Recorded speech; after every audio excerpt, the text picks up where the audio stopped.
जय मिथिला। हरितालिका तीज व्रत का कथा लऽ के एलहुँ हन। कथा का पूरा सुनब। जे केने छी तीज सेहो आ जे नहि केने छी तीज सेहो सुनब, हुनको फल ओतबे भेटतनि। तऽ प्रेम से कहू हर हर महादेव। पूजा के बाद कथा सुनवा के चाहिए। तो सूत जी कहते हैं, मंदार की माला से जिन पार्वती जी का पाप केश अलंकृत है और मुंडों की माला से जिन शिव जी की जटा अलंकृत है, जो पार्वती जी दिव्य वस्त्र धारण की हैं और जो शिव जी दिगंबर नंगे हैं, ऐसे श्री पार्वती जी तथा श्री शिव जी को प्रणाम करता हूँ। रमणीक कैलाश पर्वत के शिखर पर बैठी हुई श्री पार्वती जी कहती हैं, हे महेश्वर, हमें कोई गुप्त व्रत या पूजन बताइए जो सब धर्मों से सरल हो, जिसमें परिश्रम भी कम करना पड़े लेकिन फल अधिक मिले। हे नाथ, यदि आप मुझ पर प्रसन्न हो तो यह विधान बताइए। हे प्रभु, किस तप व्रत या दान से आदि मध्य और अंत रहित आप जैसे महाप्रभु हमको प्राप्त हुए हैं।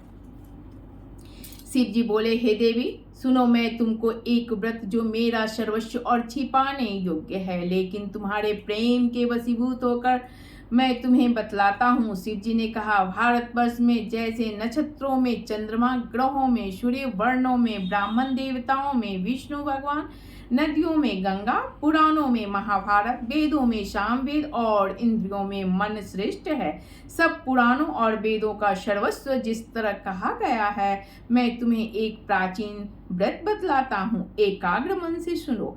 जिस व्रत के प्रभाव से तुमने मेरा आधा आसन प्राप्त किया है, वह मैं तुमको बतलाऊंगा, क्योंकि तुम मेरी प्रेयसी हो। भाद्रपद मास के हस्त नक्षत्र से युक्त शुक्ल पक्ष की तृतीया तिथि को उसका अनुष्ठान मात्र करने से स्त्रियां सब पापों से मुक्त हो जाती है। हे देवी, तुमने आज से बहुत दिनों पहले हिमालय पर्वत पर इस व्रत को किया था, यह वृतांत मैं तुमसे कहूंगा। पार्वती जी ने पूछा, हे नाथ, मैंने क्यों यह व्रत किया था, यह सब आपके मुख से सुनना चाहती हूँ।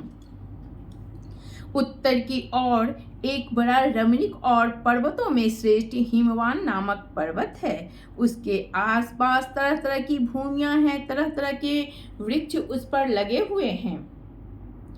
नाना प्रकार के पक्षी और अनेक प्रकार के पशु उस पर निवास करते हैं। वहां पहुंचकर गंधर्वों के साथ बहुत से देवता, सिद्ध, चारण, पक्षीगण सर्वदा प्रसन्न मन से विचरते हैं। वहां पहुंचकर गंधर्व गाते हैं, अप्सराएं नाचती हैं। उस पर्वतराज के कितने ही शिखर ऐसे हैं कि जिसमें स्फटिक, रत्न और वैदुर्य मणि आदि की खानें भरी हैं। यह पर्वत ऊंचा तो इतना अधिक है कि मित्र के घर की तरह समझकर आकाश का स्पर्श किए रहता है। उसके समस्त शिखर सदैव हिम बर्फ से आच्छादित रहते हैं और गंगा जल की ध्वनि सदा सुनाई देती है।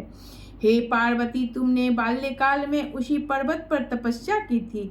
12 वर्षों तक तुम उल्टी टंग कर केवल धुआं पीकर रही।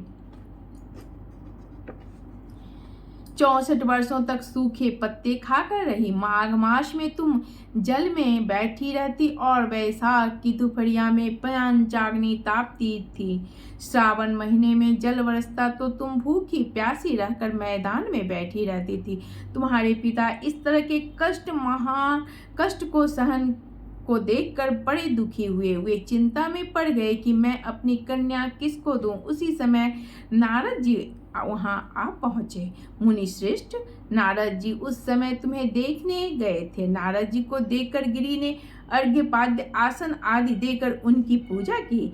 हिमवान बोले, हे स्वामी, आप किस लिए आए हैं? मेरा अहोभाग्य है, आपका आगमन मेरे लिए अच्छा है। नारद जी ने कहा, हे पर्वतराज सुनो, मैं भगवान विष्णु का भेजा हुआ आपके पास आया हूँ। आपको चाहिए कि यह योग्य कन्या रत्न किसी योग्य वर को दें। भगवान विष्णु के समान योग्य वर ब्रह्मा, इंद्र और शिव, इनमें से कोई नहीं है। इसलिए मैं यही कहूँगा कि आप अपनी कन्या भगवान विष्णु को ही देवें।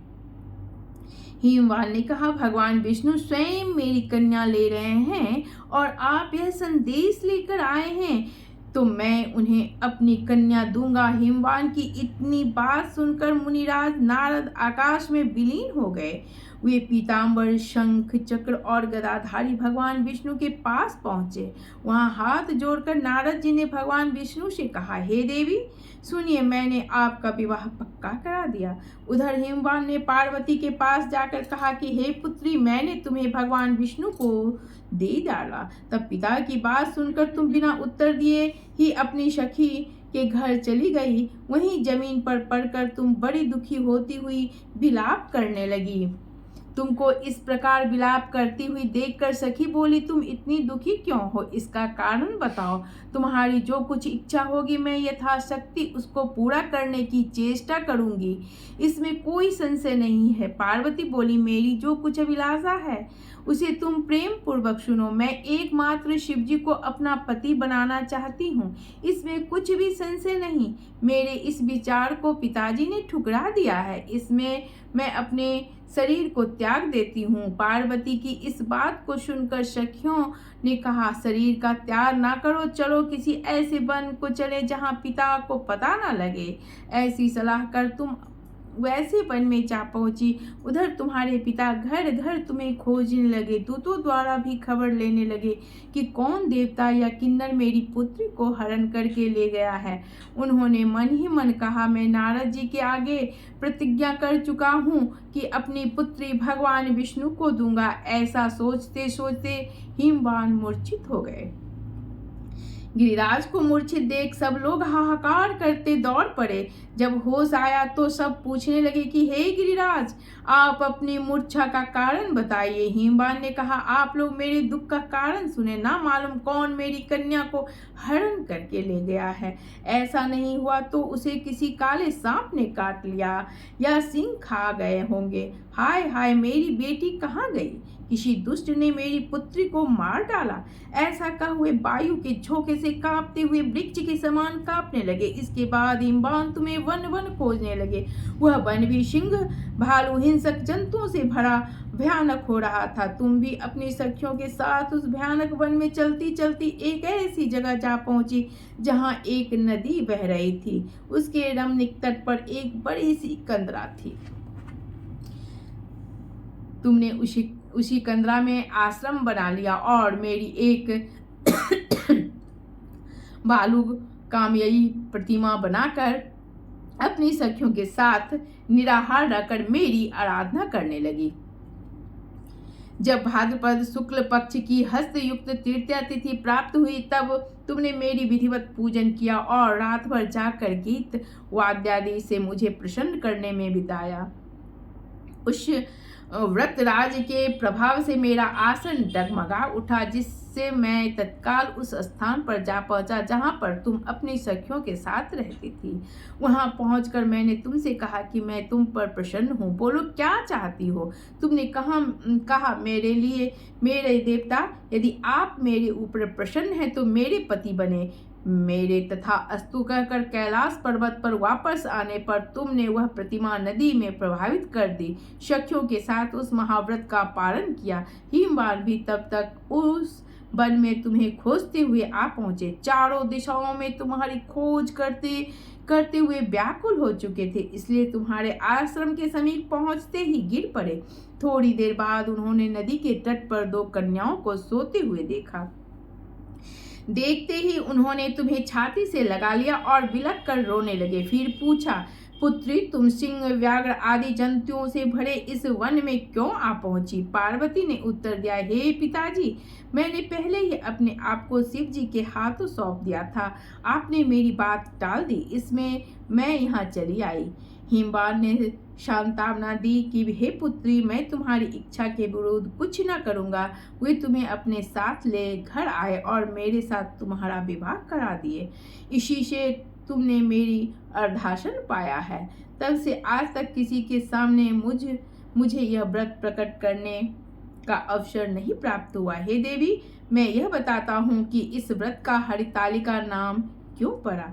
तुमको सखियों हर ले गई थी, इसी से हरितालिका नाम पड़ा। पार्वती जी ने कहा, हे प्रभु, आपने नाम तो बताया, अब इसकी विधि भी बताइए। इसका क्या पुण्य है, क्या फल है, यह व्रत कौन करे? श्री शिव जी पार्वती जी से कहते हैं, हे देवी, मैंने समस्त स्त्री जाति की भलाई के लिए यह उत्तम व्रत बतलाया है। जो स्त्री अपने सौभाग्य की रक्षा करना चाहती हो, वह यत्न पूर्वक इस व्रत को करे। केले के खंभे आदि से सुशोभित एक सुंदर मंडप बनावे, उसमें रंग बिरंगे के रेशमी कपड़ों के चंदोवा लगाकर चंदन आदि सुगंधित द्रव्यों से वह मंडप लिपावे। फिर शंख, मेरी, मृदंग आदि बजावे। बजाते हुए बहुत से लोग एकत्रित होकर तरह तरह के मंगलाचार करते हुए उस मंडप में पार्वती तथा शिव जी की प्रतिमा स्थापित करे। उस रोज दिन भर उपवास कर बहुत से सुगंधित फूल, सुगंध और मनोहर धूप, नाना प्रकार के नैवेद्य आदि एकत्र कर मेरी पूजा करे और रात भर जागरण करे। ऊपर जो जो वस्तुएं गिनाई हैं उनके अतिरिक्त नारियल, सुपारी, जामबेरी, नींबू, लौंग, अनार, नारंगी आदि जो जो फल प्राप्त हो सके इकट्ठा कर ले।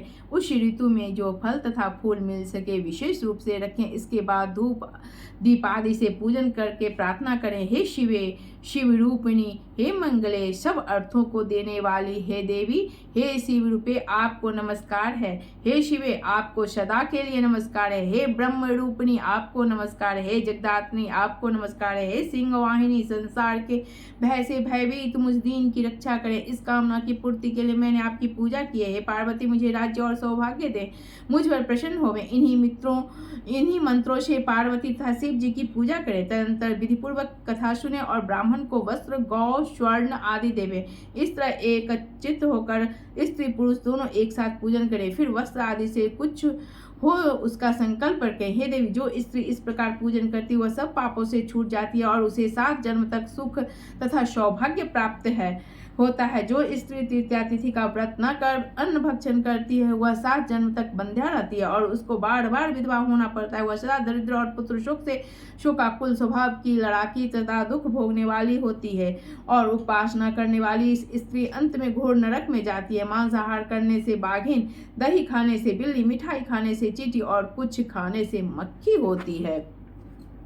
तीज को अन्न खाने से सुकरी, फल खाने से बंदरिया, पानी पीने से जोंक, दूध पीने से सांपनी, उस रोज सोने से अजगरी और पति को धोखा देने से मुर्गी होती है। इसलिए सभी स्त्रियां व्रत अवश्य करें। दूसरे दिन स्वर्ण, चांदी, तांबा अथवा बांस के पात्र और अन्न भरकर ब्राह्मण को दान दे और पारण करें। जो स्त्री इस प्रकार व्रत करती है वह मेरे समान पति पाती है और जब वह मरने लगती है तो तुम्हारे समान उसका रूप हो जाता है। उसे सब प्रकार के सांसारिक भोग और सायुज्य मुक्ति मिल जाती है। इस हरितालिका की व्रत कथा मात्र सुन लेने से प्राणी को 1000 अश्वमेध और सैकड़ों वाजपेयी यज्ञ करने का फल प्राप्त होता है। हे देवी, मैंने यह सब व्रतों में उत्तम व्रत बतलाया जिसके कारण से प्राणी सब पापों से छूट जाता है। इसमें कुछ भी संशय नहीं। हर हर महादेव, हर हर महादेव। जय गणेश शिव पार्वती की जय हो। जय गणेश कार्तिक भगवान शिव पार्वती की जय हो।